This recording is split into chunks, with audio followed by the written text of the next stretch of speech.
আজকের এই আপনাদের ধর্ম বিশ্বাসের শ্রী শ্রী জগন্নাথ দেবের উল্টো রথযাত্রা মহোৎসবের উপস্থিত সনাতন সম্প্রদায়ের আমার প্রিয় ভাই বোনেরা, আপনাদের সবাইকে আমি জানাচ্ছি নমস্কার, আপনাদের সবাইকে জানাচ্ছি প্রণাম। একটু আগেই এই অনুষ্ঠান উদ্বোধন করেছেন আমাদের বাংলাদেশ জাতীয়তাবাদী দলের চেয়ারম্যানের সম্মানিত উপদেষ্টা। আগামী সিটি কর্পোরেশন নির্বাচনে আমাদের দলের মনোনীত মেয়র প্রার্থী, এই সিটি কর্পোরেশনের সাবেক ডেপুটি মেয়র, বর্তমান প্রশাসক জনাব আব্দুল সালাম ভাই। আজকে সবাই সভাপতিত্ব করছেন বাংলাদেশের ইসকন অনুসারীদের অধ্যক্ষ, স্বামীবাগ আশ্রমের যিনি অধ্যক্ষের দায়িত্ব পালন করছেন এবং সারা দেশের ইসকনের সাধারণ সম্পাদকের দায়িত্ব পালন করছেন শ্রীমৎ ভক্তিময় নেতা ইসলামী মহারাজ। মঞ্চে উপস্থিত আছেন সম্মানিত বিশেষ অতিথি, আমাদের শ্রদ্ধাভাজন বাংলাদেশের বিশিষ্ট নাগরিক শ্রী সুব্রত চৌধুরী। মঞ্চে উপস্থিত শ্রী বাসুদেব ধর, শ্রী জয়ন্ত কুমার দেব, শ্রী বিমলা প্রসাদ দাস, শ্রী তাপস পাল এবং অন্যান্য সংগঠকবৃন্দ, আপনাদের সবাইকে আমি প্রণাম জানাই। সনাতন ধর্ম বিশ্বাস হাজার বছরের একটা ধর্ম বিশ্বাস।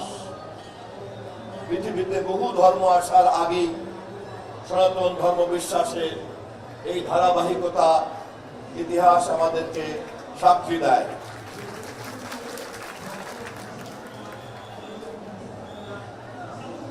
পৃথিবীর সভ্যতাতে যত ধর্মের আবির্ভাব ঘটেছে, সমস্ত ধর্মের মহাপুরুষরা সর্বশক্তিমানকে পাওয়ার জন্য আরাধনা করেছেন, আরাধনা করছেন। প্রকৃত ধর্ম বিশ্বাসীরা সকলেই সর্বশক্তিমানকে পাওয়ার জন্য আরাধনা করেন।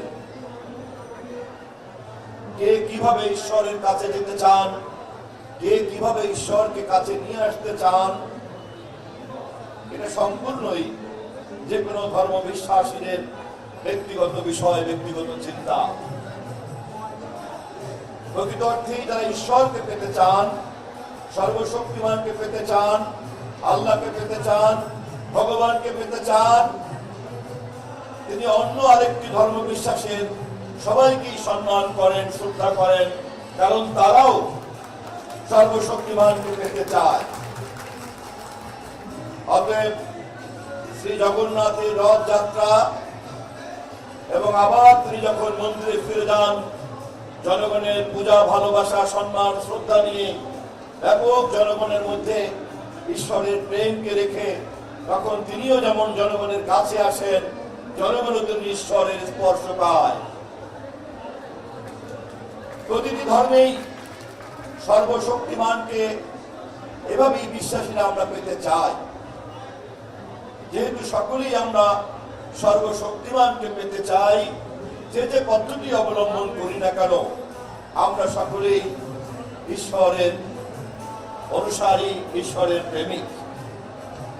সেই অর্থেই কৃষ্ণ ভক্তরাও ইসকন আন্দোলন সারা পৃথিবীব্যাপী ঈশ্বরের প্রেমিক হিসাবে, কৃষ্ণ প্রেমিক হিসাবে তারা প্রচার করছেন সারা পৃথিবীতে।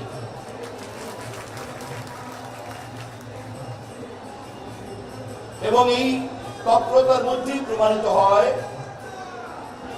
আমাদের দেশের প্রধান ধর্ম ইসলাম ধর্ম সহ, খ্রিস্ট ধর্ম, বৌদ্ধ ধর্ম সহ অন্যান্য ধর্মের মানুষরাও সর্বশক্তিমানকে আরাধনা করে, পেতে চায়, তাকে তার প্রতি প্রেম নিবেদন করে, পূজা নিবেদন করে, নামাজ পড়ে, প্রার্থনা করে, গির্জায় যায়।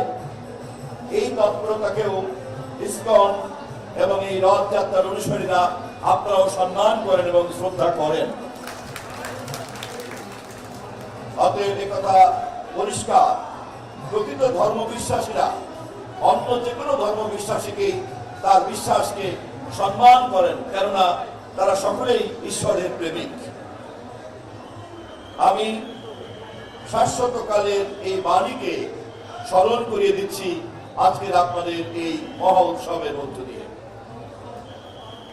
কিন্তু খুবই দুর্ভাগ্যজনক, কেউ কেউ আমাদের ধর্ম বিশ্বাসকে পুঁজি করতে চায়। আমরা আমাদের দেশে যেমন এই অপতৎপরতা দেখি, তেমনি আমরা প্রতিবেশী রাষ্ট্রেও দেখি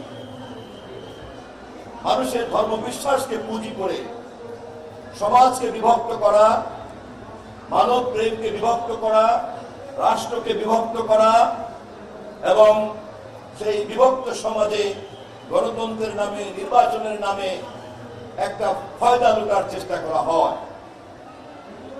আমরা যারা প্রকৃতভাবেই সকল সম্প্রদায়ের, সকল ধর্মের মানুষের ঈশ্বর প্রেমকে সম্মান করি, আমাদেরকে সজাগ থাকতে হবে।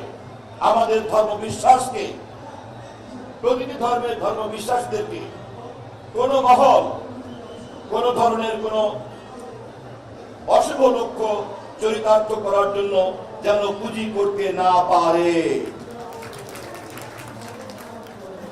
নিজের ধর্ম বিশ্বাসে অটল থেকে সকল ধর্ম বিশ্বাসীদের প্রতি শ্রদ্ধা জানিয়ে সবাই মিলে শান্তিপূর্ণভাবে সহ অবস্থান এবং যার যার ধর্ম চর্চা করার এই পরিবেশই হচ্ছে অসাম্প্রদায়িক পরিবেশ। এই পরিবেশই হচ্ছে অন্তর্ভুক্তিমূলক পরিবেশ।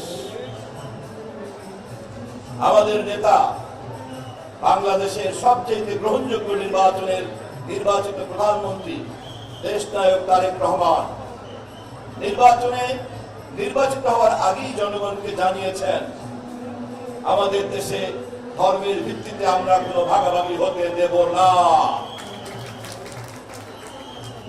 আমাদের দেশে বর্ণের ভিত্তিতে, ভাষার ভিত্তিতে অথবা পাহাড়ি সমতল অঞ্চলের ভিত্তিতে কোন বিভক্তিকে আমরা বরদাস্ত করব না। আমরা মনে করি বাংলাদেশি জাতীয়তাবাদের দর্শনের মধ্যেই সকল ধর্ম বিশ্বাস, সকল বর্ণ, ভাষা, সংস্কৃতি এবং সকল সমতলকে আমরা এক জায়গায় দাঁড় করতে পেরেছি। আমি আমাদের মাননীয় প্রধানমন্ত্রীর পক্ষ থেকে আজকের এই মহোৎসবে সনাতন ধর্মাবলম্বীদেরকে স্পষ্টভাবে জানিয়ে রাখতে চাই, এই দেশে মুসলমান, খ্রিস্টান, বৌদ্ধ সম্প্রদায়ের যেমন অধিকার, আপনাদের সনাতন সম্প্রদায়ের সেই একই অধিকার। আমাদের সংবিধানে ধর্মের ভিত্তিতে কোনো বিভক্তি নাই। যারা এই বিভক্তির কথা বলবে ধর্মের নামে, রাজনীতির নামে, তারা জাতির শত্রু, তারা ধর্মের শত্রু, তারা ঈশ্বরের শত্রু। এই বাণীকে মাথায় রেখে আপনাদের উল্টো রথযাত্রা, যা আমাদের নেতা আব্দুল সালাম উদ্বোধন করেছেন, সেই যাত্রা শুরু করার জন্য আমি আপনাদের কাছ থেকে শুভেচ্ছা জানিয়ে বিদায় নিচ্ছি। ধন্যবাদ সবাইকে, আবারও প্রণাম, আবারও নমস্কার।